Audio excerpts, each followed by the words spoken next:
जून 2024 में झारखंड की कैपिटल रांची से मात्र 300 किलोमीटर दूर एक ऐसा दर्दनाक हादसा होता है जो भारत को पूरी दुनिया में सर झुकाने पर मजबूर कर देता है, क्योंकि इस हादसे में स्पेन की एक 28 साल की टूरिस्ट के साथ सामूहिक होता है। वैसे इस हादसे के बाद लोगों में बहुत आक्रोश आता है और वो रोड तक उतर जाते हैं, पर फिर नए मुद्दों के साथ हम अपने रोजमर्रा के जीवन में व्यस्त हो जाते हैं और फिर अचानक एक दिन आरजीकर कॉलेज की आत्मा कपा देने वाली न्यूज सामने आती है तो हम फिर उबलते हैं, ट्विटर और सोशल मीडिया पर कैंपेन करते हैं, पर कुछ दिन बाद सब कुछ फिर नॉर्मल। तो क्या हम ये कैंडल मार्च करके कोई फॉर्मेलिटी पूरी कर रहे हैं या कुछ और है जो इस देश में महिलाओं की सुरक्षा बढ़ाने के लिए किया जा सकता है? क्या सिर्फ अपनी बहन से रक्षाबंधन बंधवाकर उसकी सुरक्षा की जिम्मेदारी हमारी बनती है, या हमारी जिम्मेदारी हर उस माँ और बच्ची के प्रति बनती है जो किसी जगह कहीं पर आज ही के दिन अपने भाई को रक्षा करने का वादा दे रही होती हैं? आज की वीडियो में हम भारतीय महिलाओं की पब्लिक में सेफ्टी और अब्यूज के बारे में बात करेंगे और ये भी समझेंगे कि क्यों रक्षाबंधन अकेला ऐसा त्योहार है जो इन क्राइम्स को 50% तक कम करने का दम रखता है। जैसे एग्जाम्पल के लिए आपको हियो जियोंग का ये वीडियो याद होगा जिसमें मोबिन और नदीम जब हियो जियोंग को हरास कर रहे थे तब अथर न केवल आकर इनको सेव करता है बल्कि हरासर्स को भगाता भी है। India, now another video from the streamer's live is being shared. He came to her rescue and even confronted. Thank you very much for speaking to India today. We see you're quite terrified and shocked with that video. पर सिर्फ इस video के एक perspective को समझकर हम ये जान सकते हैं कि ना जाने कितने क्राइम कम हो सकते हैं अगर हम थोड़े सपोर्टिव और एक्टिव हो जाएं, और शायद इतना करने से ही इन क्राइम्स में भारी गिरावट आए। वैसे हम इस रक्षाबंधन को सिर्फ घर का ही नहीं बल्कि देश का त्योहार कैसे बनाएं, ये देखने से पहले हम उस सच को जान लेते हैं जो आपको ये समझने में मदद करे कि इस देश में महिलाओं की स्थिति क्या है। जैसे एक रीसेंट सर्वे के हिसाब से भारत में पब्लिक ट्रांसपोर्ट यूज करने वाली महिलाओं में 56% महिलाएं किसी न किसी तरीके से हरासमेंट फेस की हैं। मतलब अगर आप सामने दिन में 10 महिलाओं को देखते हैं तो उसमें 5 या 6 महिलाएं पब्लिक ट्रांसपोर्ट यूज करते वक्त सेफ नहीं फील करती।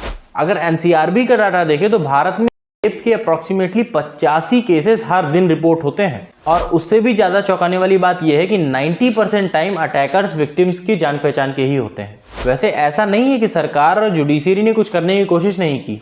जैसे निर्भया केस के बाद 2013 में नया और स्ट्रिक्ट क्रिमिनल लॉ पास हुआ, उसी तरह वर्क प्लेस पर अब्यूज को रिड्यूस और रिपोर्ट करने के लिए पॉश एक्ट लाया गया और सेफ सिटी प्रोजेक्ट चलाया गया जिसमें वुमेन प्रोटेक्शन के लिए सीसीटीवी और ड्रोन्स इम्प्लांट किए गए। उसी तरह जुडिशरी ने फास्ट ट्रैक कोर्ट एक्शन में लाए।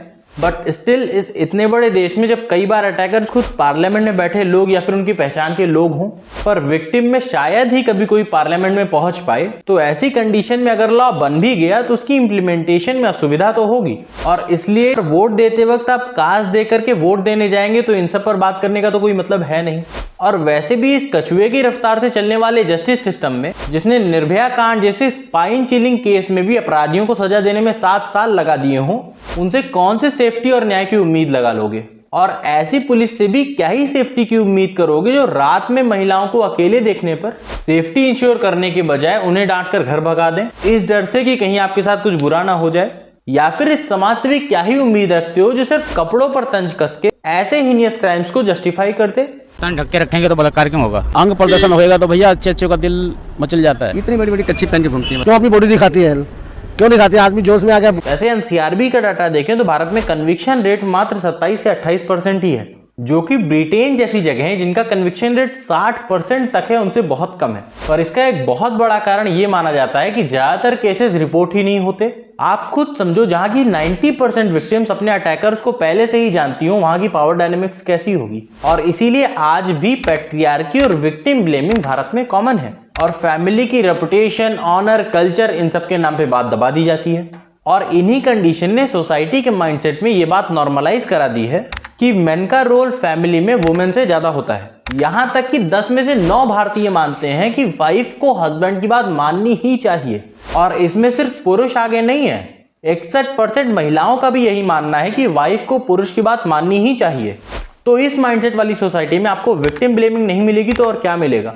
अब आइए उस पॉइंट पर बात करते हैं कि रक्षाबंधन किस तरीके से फीमेल की सिक्योरिटी इंप्रूव कर सकता है। उसमें सबसे पहला रोल तो भाइयों और बहनों का है, जिसमें आपको ये ध्यान रखना है कि आपका एक छोटा सा एक्शन शायद किसी की जिंदगी में बदलाव ला सकता है। अगर आप हरासमेंट होते हुए देखें तो अपनी आवाज जरूर उठाइए, ये सोचते हुए कि अगर सामने हमारे घर की महिला होती तो हम कैसे एक्ट करते। कि अगर कोई हरासमेंट के खिलाफ लड़ या बोल रहा है तो उसका सपोर्ट जरूर करें, क्योंकि हम अपने घर की महिलाओं के साथ हमेशा नहीं रह सकते। इसलिए आप जिस भी महिला व बच्चे के साथ हैं उसे सेफ महसूस कराएं और शायद आप जैसा कोई वहां आपकी सिस्टर को भाई बनकर सेफ महसूस कराए। इसलिए इस रक्षाबंधन में अपनी बहन से राखी बंधवाते वक्त सिर्फ अपनी बहन से ही नहीं बल्कि भारत माता से भी वादा कीजिएगा कि जब तक संभव हुआ हर महिलाओं को हरासमेंट से बचाने की कोशिश करेंगे और शायद इतना काफी होगा।